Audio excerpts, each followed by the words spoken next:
Miss Cathcart, I'm a history master at a boys' prep school. I was sent to request your help. You are a ghost hunter as well as an author. You can't hunt what doesn't exist. We think we have one that does. A woman begins to question her own beliefs and sanity when she investigates supernatural events at a creepy boarding school. Hello to everyone watching, and thank you once again for tuning into RealScreenReviews.com. I am film critic Nick Iacobucci, and our next movie review is The Awakening. This horror and supernatural thriller opened in limited release in early 2012, and it stars the on-screen talents of Rebecca Hall, Dominic West, and Imelda Staunton. This film will roll out to a wider release come fall. This is an early review.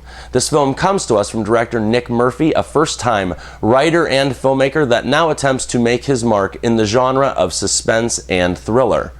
This tale tells of a story circa 1921 and takes place across the Atlantic in England. The world is still grieving over the events of World War I, and in this time, Florence Cathcart has come to disprove the existence of supernatural activity at a boarding school. The problem is, the more that she seems to investigate, the more she begins to doubt her own beliefs as to what is real and what is X-Files. Now, as this tale plays out, Florence will be drawn deeper and deeper into an inescapable encounter, and all that she knows and believes will be cast aside in favor of a new and terrifying existence. Well, people, The Awakening is an anomaly of a horror and terror project. This is a horror film that contains acting that is well above average and is surrounded in a very cool, old-fashioned classic setting, if you would. Elegant is really the term that I would use to describe how this movie looks visually, and all of the jumps and scares seem to be almost strategically placed. Now, I have been a fan of Rebecca Hall ever since I saw the Red Riding trilogy, and after seeing her in The Town and now this, I'm only becoming more of a fan. She brings much more conviction to this film than your typical scream queen, and at least she had more to do than become just the standard damsel in distress. Mrs. Hall's performance is excellent and easily the film's strongest aspect. Imelda Staunton also adds credibility to the personality of the school matron and brings more depth of character to a role that could have been wasted in the hands of a lesser talented performer.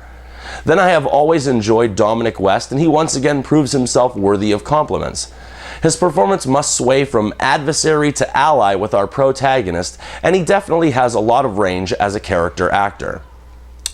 Now, the main and biggest problem with The Awakening is the very familiar and out-and-out ludicrous revelation that is the film's ending.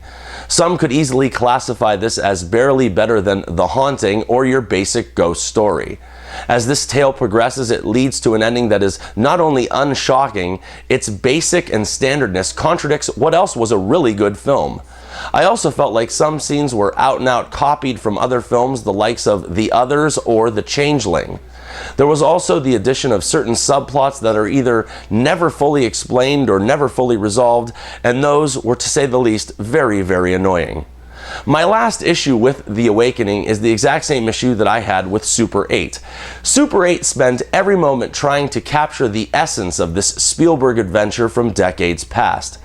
This film attempts to accomplish that same goal in the genre of the ghost story, but in my opinion, both films falter because of one main reason.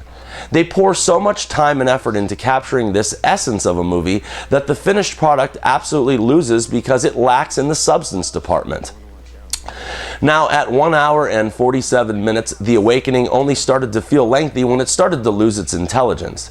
This is a solid film that could have been a great film if only there could have been a stronger brain behind the pen. The movie is brilliantly photographed by Eduardo Garau, and Daniel Pemberton's haunting score was also a welcome addition. The Awakening, for me, at least lived up to its namesake and didn't put me to sleep. However, I really think that this is a film that might play to audiences better at home on DVD with their surround sounds kicked in than it's ever going to play to them at a multiplex. Now, even though I have many issues with this feature, there are still more than enough things to like about it, and the performances are worth the ticket price. Nick's Real Screen Review is a generous but still recommended 2.5 stars out of 4, and that's for Rebecca Hall in the new ghost story, The Awakening. And remember, people, I'm not always right, but only when it comes to the movies, and thank you for your attention. Oh, God.